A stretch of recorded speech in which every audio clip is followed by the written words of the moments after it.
하나님의 말씀이 영혼의 양식이라면 기도는 영혼의 호흡입니다.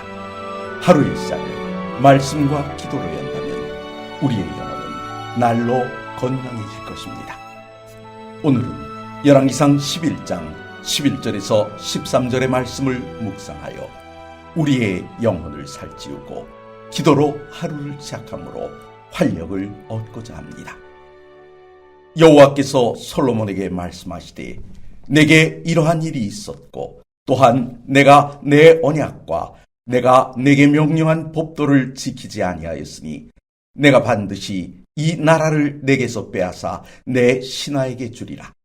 그러나 내 아버지 다윗을 위하여 내 세대에는 이 일을 행하지 아니하고 내 아들의 손에서 빼앗으려니와 오직 내가 이 나라를 다 빼앗지 아니하고 내 종 다윗과 내가 택한 예루살렘을 위하여 한 지파를 내 아들에게 주리라 하셨더라.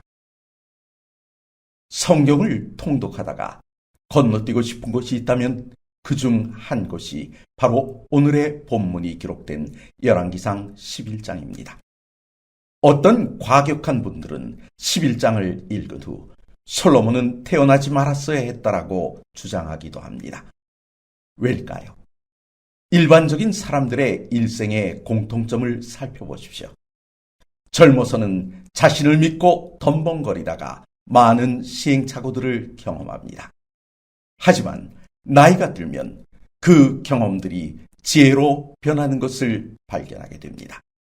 우리가 어른들의 지혜를 무시하면 안 되는 이유가 바로 여기에 있습니다. 그분들의 지혜는 쓰라린 실패의 경험들 위에 세워진 것이기 때문입니다. 그래서 그 지혜들을 받아들이게 되면 최소한 그분이 경험한 것과 같은 실수는 하지 않게 된다는 것입니다. 그러나 솔로몬은 그 반대였습니다.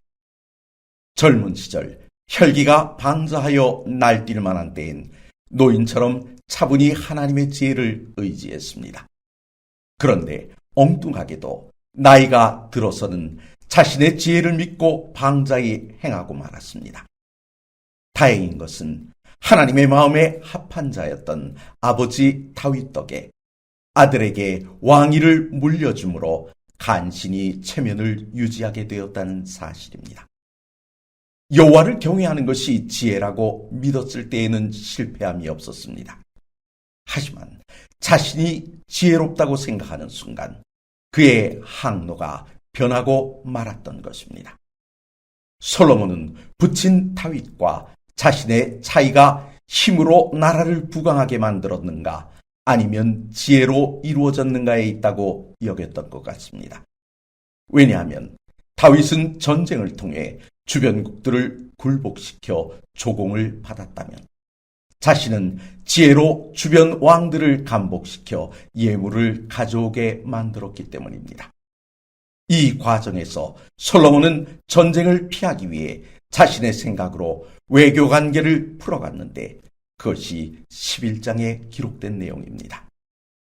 결혼 정책, 즉 다른 나라의 왕실과 자신이 결혼함으로 적대적 관계에서 가족 관계로 전환시켜 전쟁을 피하려 한 것입니다.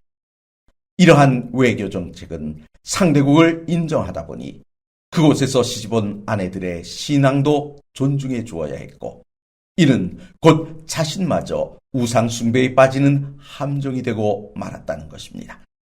이런 결과를 만들어내는 생각을 성경은 지혜라 하지 않고 악인의 꾀라고 합니다.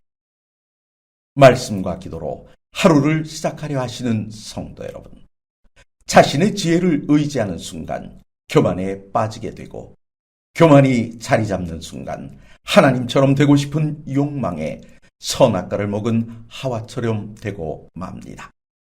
이 시간 내 생각이 아닌 하나님의 지혜가 나를 주장하게 해달라고 하나님께 간구하심으로 승리의 하루를 여시는 귀한 아침이 되시길 간절히 바랍니다.